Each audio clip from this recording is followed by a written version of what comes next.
Assalamualaikum warahmatullahi wabarakatuh. Hari ni kita nak gunting rambut guna clipper brand Geemy. Ni model dia cordless, tak ada dia pakai dekat. Okey, ni barang dia.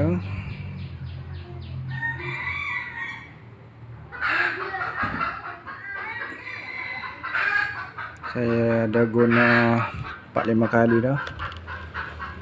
Performa dia okey lah. Clipper ni sini tempat bateri indikator dia.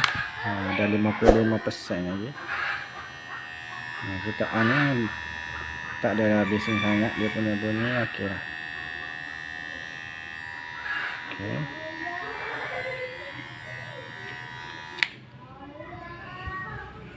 Okey, nanti saya tunjuk saya gunting rambut anak saya dah. Alright.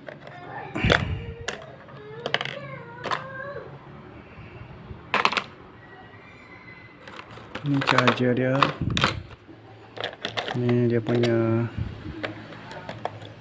arah dia, ni ada minyak dia, nak minyak sikit mata tu. Okey. Right.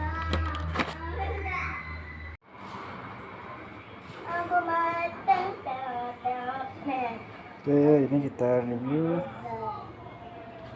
penggunaan clipper Geemy.